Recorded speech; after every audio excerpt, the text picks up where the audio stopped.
मानसी और राघव अपने कमरे में सोए हुए थे। घड़ी में रात के लगभग 2:45 बज रहे थे। राघव का चेहरा पसीने से बुरी तरह भीगा हुआ था। ऐसा लग रहा था मानो उसने अभी अभी कोई भयानक सपना देखा हो। राघव के चेहरे की शिकन बढ़ती ही जा रही थी। उसकी सांसें अचानक भारी हुई और हांफता हुआ वो नींद से जागकर अपने बिस्तर पर बैठ गया। नहीं है, कोई नहीं है, कोई नहीं है, सब वहम है मेरा। उसकी आवाज सुनकर मानसी की भी नींद टूट गई। क्या हुआ तुम्हें? तुम ठीक तो हो ना? मुझे बचा लो। यहाँ पर हमारे अलावा कोई नहीं है राघव, और कोई नहीं मारेगा तुम्हें। पता नहीं किस बात से तुम इतना घबरा रहे हो। देखो सब कुछ बिल्कुल ठीक है। तुम भगवान का नाम लो और सो जाओ, और मैं तो तुम्हारे पास हूँ ही ना, कुछ नहीं होने दूंगी तुम्हें। मानसी ने राघव के सर पर हाथ फेरा और उसे सुला दिया। मानसी राघव की गर्लफ्रेंड थी। 6 महीने पहले राघव और मानसी एक पार्टी में मिले, धीरे धीरे दोस्त बने और फिर उनकी दोस्ती प्यार में बदल गई। दोनों लिव इन रिलेशनशिप में रहते थे, लेकिन कुछ दिन से राघव की हालत कुछ ठीक नहीं थी। वो हमेशा घबराया रहता और अचानक नींद में हड़बड़ाकर उठ जाता। अगली सुबह राघव ऑफिस जाने के लिए तैयार हुआ। घर के बाहर उसकी गाड़ी पार्क थी। उसने जैसे ही गाड़ी का दरवाजा खोला तो अंदर का नजारा देखकर वो बुरी तरह डर गया। उसकी ड्राइविंग सीट पर एक मुर्गी की कटी हुई गर्दन और उसका धड़ गिरा हुआ था, और पूरी सीट पर खून ही खून फैला हुआ था। ये देखकर राघव जोर से चिल्लाया और सीधा घर के अंदर भागा। राघव क्या हुआ तुम्हें? तुम इतना डरे हुए क्यों हो? मानसी, मेरी गाड़ी में वो। क्या हुआ तुम्हारी गाड़ी को? तुम मेरे साथ चलो। राघव मानसी को बाहर लेकर गया, लेकिन जब उसने मानसी को गाड़ी का दरवाजा खोलकर दिखाया तो अंदर कुछ भी नहीं था। यहाँ तक कि खून के छींटे भी सीट पर नहीं लगे थे। क्या? अरे अभी तो वो मुर्गा और उसकी गर्दन और खून के छींटे थे इस सीट पर। मैं सच कह रहा हूँ मानसी, अभी था वो यहाँ। रिलैक्स, शांत हो जाओ राघव, कुछ भी नहीं है यहाँ पर। शायद तुम्हें फिर से कोई भ्रम हुआ है। प्लीज तुम अपनी दवाइयाँ टाइम पर लो। मैंने तुम्हारे बैग में भी तुम्हारी मेडिसिन रखी है। ऑफिस जाकर याद से खा लेना प्लीज। और कुछ नहीं है यहाँ पर, जस्ट रिलैक्स। मानसी ने राघव को समझाकर शांत किया। राघव कार ड्राइव करके ऑफिस के लिए निकला, लेकिन पूरे रास्ते उसके दिमाग में बस यही बातें चल रही थी। ऑफिस पहुंचकर उसने अपना लैपटॉप निकालने के लिए अपना बैग खोला, लेकिन तभी उसे अंदर कुछ चुभा और उसकी उंगली से खून निकलने लगा। उसने जल्दी से लैपटॉप बाहर निकाला और बैग के अंदर देखा तो बैग के अंदर एक नींबू रखा हुआ था, जिस पर बहुत सारी पिन्स चुभाई गई थी, और नींबू के अंदर से लाल रंग का खून निकल रहा था। ये नींबू, ये खून, ये सब क्या हो रहा है? सुबह कार में वो जो कुछ भी हुआ, और अब ये कुछ ना कुछ तो हो रहा है मेरे साथ, लेकिन कुछ समझ नहीं आ रहा। मैं मानसी से बात करूंगा, उसे दिखाऊंगा, तब तो उसे मानना ही पड़ेगा कि ये सब मेरा कोई भ्रम नहीं है। शाम को राघव घर गया और उसने सबसे पहले अपना बैग खोलकर मानसी को पिन से चुभा हुआ वो नींबू दिखाया, जिसके अंदर से अभी भी खून टपक रहा था। ये देखो, मैं तुम्हें कह रहा था ना कि कुछ न कुछ गड़बड़ जरूर हो रही है। कोई टोटका कर रहा है मुझ पर। कोई चाहता है कि मैं पागल हो जाऊं, मर जाऊं। शांत हो जाओ राघव, शांत हो जाओ। घर में हम दोनों के अलावा तो कोई रहता भी नहीं है, तो फिर तुम्हारे बैग में ये किसने रखा? सुबह तो घर पर बस मिसेस शर्मा अपने बेटे की शादी की मिठाई देने आई थी। उनके अलावा तो घर पर कोई आया भी नहीं है। कहीं तुम्हारे ऑफिस में तो ऐसा कोई नहीं जिसने ऐसा किया हो? मैं नहीं जानता मानसी, मैं कुछ भी नहीं जानता, लेकिन अगर ये सब बंद नहीं हुआ ना तो मैं सचमुच पागल हो जाऊंगा। नहीं, तुम चिंता मत करो राघव, मैं कुछ करती हूँ। अच्छा चलो, अब तुम चेंज कर लो और खाना खा लो। मानसी ने पहले राघव की नजर उतारी और फिर दोनों के लिए खाना सर्व किया।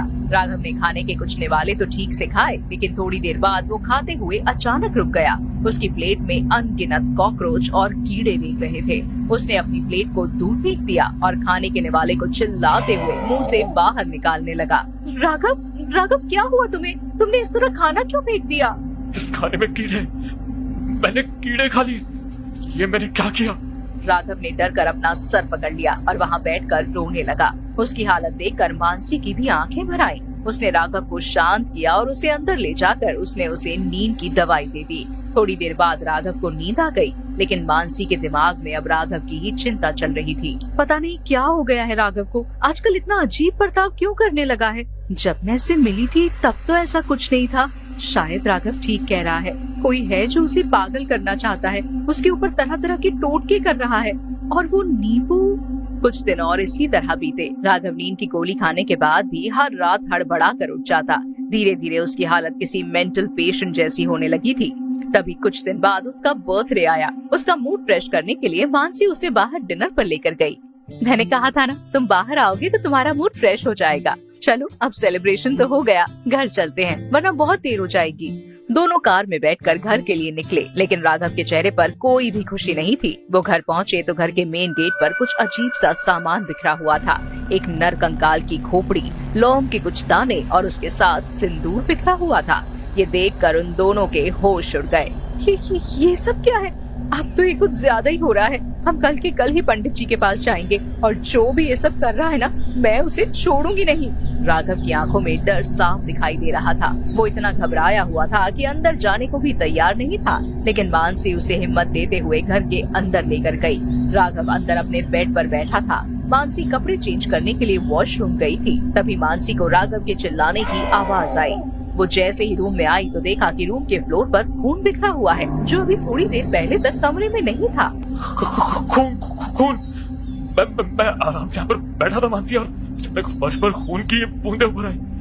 मुझे बहुत डर लग रहा है मानसी, ये सब क्या हो रहा है? तुम डरो मत राघव, कभी कभी बिल्ली घर पर आ जाती है। कितनी बार वो घर पर मरा हुआ कबूतर पकड़ के ले आती है। हो सकता है शायद उसी का खून होगा। मैं इसे साफ कर देती हूँ। मानसी खून साफ करने के लिए पोछा लेकर आई, लेकिन वो जितने ज्यादा खून की बूंदें साफ कर रही थी, उसे आगे तक और ज्यादा खून की बूंदें दिखाई दे रही थी। बिस्तर के नीचे भी खून की बूंदें फैली हुई थी। उसने जैसे ही बिस्तर के नीचे से सफाई करने के लिए पोछा आगे बढ़ाया तो कुछ नीचे गिरा। पहले तो मानसी को कुछ समझ नहीं आया, लेकिन जब उसने वो चीज बाहर निकाली तो उसे देखकर उसकी आत्मा सिहर उठी। एक काले रंग की वूडू डॉल किसी ने राघव के बिस्तर के नीचे कील से गाड़ी हुई थी और उसके भीतर अनगिनत पिन्स चुभाई गई थी। मानसी ने जैसे ही एक पिन को बाहर निकाला तो राघव दर्द से चिल्ला उठा। मत करो मानसी, इसे बच्चों, मुझे दर्द हो रहा है। राघव की हालत देखकर मानसी की आंखों में आंसू आ गए। उसने वो वूडू डॉल संभाल कर रख दी, लेकिन पूरी रात वो सो नहीं पाई। अगली सुबह राघव के उठने से पहले ही वो घर के बाहर गई और थोड़ी देर बाद वापस आई तो देखा कि राघव बुरी तरह से चिल्ला रहा है। वो दौड़ती हुई कमरे के अंदर गई तो राघव को देखकर उसके रोंगटे खड़े हो गए। राघव ने कमरे का आईना तोड़ दिया था और वो खुद के शरीर पर ही उन कांच के टुकड़ों से घाव कर रहा था। वो पागलों की तरह चिल्लाते हुए खुद को मारे जा रहा था। राघव, राघव ये क्या कर रहे हो तुम? ये क्या किया तुमने? मैं बस तुम्हारे लिए मंदिर से रक्षा सूत्र लेने गई थी और ये सब क्या हो गया? इस आईने के उस पार कोई खड़ा था मानसी, मुझे मारना चाहता था वो, इसलिए मैंने आईने को तोड़ दिया मैंने। राघव की हालत देखकर मानसी के आंसू रुकने का नाम नहीं ले रहे थे। उसने रोते हुए जल्दी से राघव कलाई पर सबसे पहले रक्षा सूत्र बांधा और उसके बाद उसके घावों को साफ करके उसकी बैंडेज की। अगले 2-3 दिन तक सब कुछ ठीक रहा, लेकिन चौथे दिन जैसे ही राघव ने ऑफिस जाने के लिए गेट खोला तो उसके दरवाजे पर फिर से उसे एक वूडू डॉल दिखाई दी, जिस पर उसी तरह पिन्स चुभाई गई थी और उसके चारों तरफ 4 कटे हुए नींबू बिखरे हुए थे और उनके अंदर से वैसा ही लाल खून गिर रहा था। उसी समय राघव की कलाई से उसका रक्षा सूत्र भी वहीं पर टूटकर गिर गया, लेकिन उस दिन के बाद लाख कोशिश करने के बाद भी राघव की हालत में सुधार नहीं हुआ। वो बस पागलों की तरह बैठकर अंधेरे कमरे में दीवार को घूरता रहता और मानसी जब भी उसके पास जाती तो वो उसे बड़े ही भयानक तरीके से देखता और जोर जोर से हंसने लगता। तू बचाएगी मुझे? नहीं, मुझे कोई नहीं बचा सकता। तुझे पता है, बस 3 दिन है मेरे पास, बस 3 दिन है मेरे पास, और 3 दिन के बाद मैं मर जाऊंगा।